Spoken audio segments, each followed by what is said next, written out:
The work of Yeshi Donden.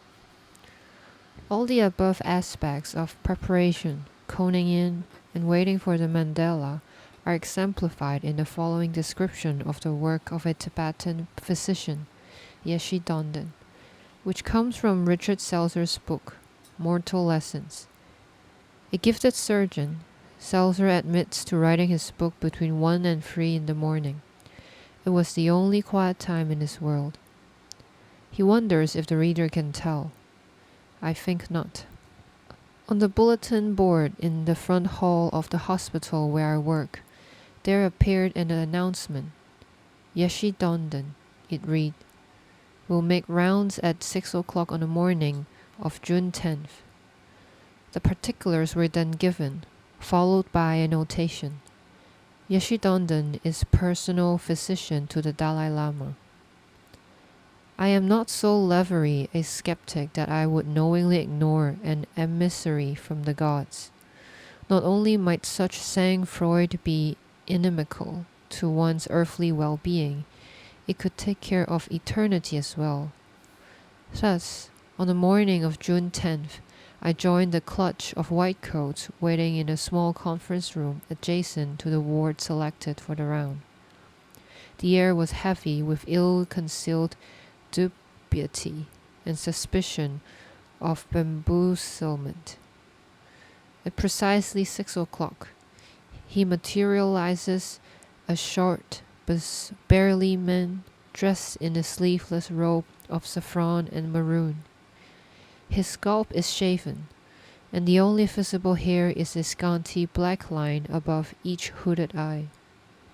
He bows in greeting, while his young interpreter makes the introduction.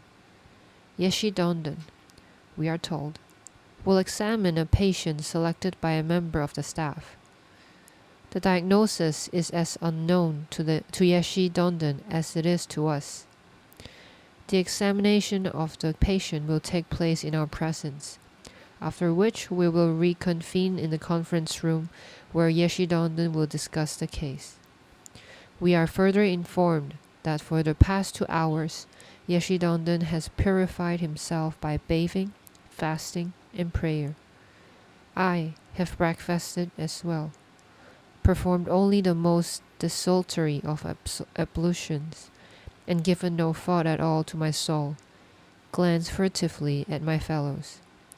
Suddenly, we seemed a soiled, uncouth lot.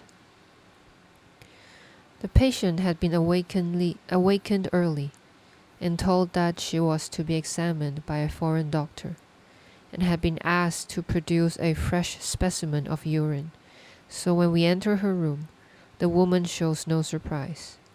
She has long ago taken on that mixture of compliance and resignation that is the phases of chronic illness. This was to be but another in the endless series of tests and examinations. Yeshi Donden steps to the bedside, while the rest of us stand apart watching. For a long time he gazes at the woman, favoring no part of her body with his eyes, but seeming to fix his glance at a place just above her supine form. I too study her. No physical sign nor obvious symptom gives a clue to the nature of her disease. At last he takes her hand, raising it in both of his own. Now he bends over the bed in a kind of crouching stance, his head drawn down into the collar of his robe. His eyes are closed as he feels for her pulse. In a moment he has found the spot, and for the next half hour he remains thus, suspended above the patient, like some exotic golden bird with folded wings, holding the pulse of the woman beneath his fingers, cradling her hand in his. All the power of the man seems to have been drawn down into this one purpose. It is palpation of the pulse raised to the state of ritual. From the foot of the bed where I stand, it is as though he and the patient have entered a very special place of isolation, of apartness about which a vacancy hovers, and across which no violation is possible. After a moment, The woman rests back upon her pillow. From time to time, she raises her head to look at the strange figure above her, then sinks back once more. I cannot see their hands joined in a correspondence that is exclusive, intimate, his fingertips receiving the voice of her sick body through the rhythm and throb she offers at her wrist. All at once I am envious, not of him, not of Yeshi Donden for his gift of beauty and holiness, but of her. I want to be held like that, touched so, received. And I know that I, who have palpated 100,000 pulses, have not felt a single one. At last, Yeshi Donden straightens, gently places the woman's hand on the bed, and steps back. The interpreter produces a small wooden bowl and 2 sticks.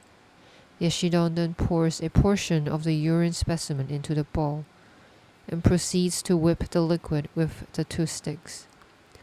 This he does for several minutes until a foam is raised.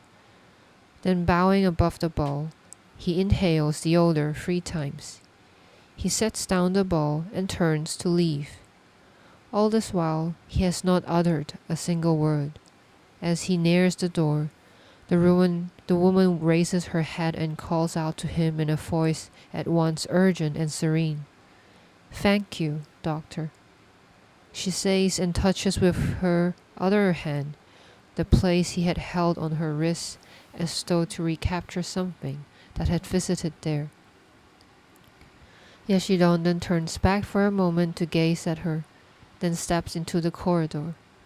Rounds are at an end. We are seated once more in the conference room.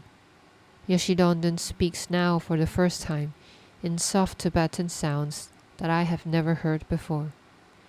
He has barely begun when the young interpreter begins to translate, the 2 voices continuing in tandem, a bilingual fugue, the one chasing the other. It is like the chanting of monks.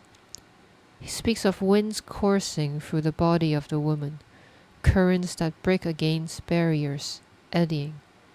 These vortices are in her blood, he says, the last spendings of an imperfect heart. Between the chambers of her heart, long, long before she was born, a wind had come and blown open a deep gate that must never be opened. Through it charged the full waters of her river, as the mountain stream cascades in the springtime, battering, knocking loose the land, and flooding her breath. Thus he speaks, and is silent. "May we know the diagnosis?" a professor asks. The host of these rounds, the man who knows, answers. "Congenital heart disease," he says. "Interventricular septal defect, with resultant heart failure.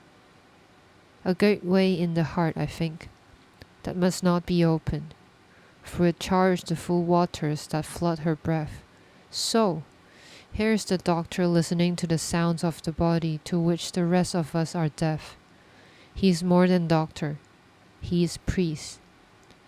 Now and then it happens, as I make my own rounds, that I hear the sounds of his voice, like an ancient Buddhist prayer, its meaning long since forgotten, only the music remaining.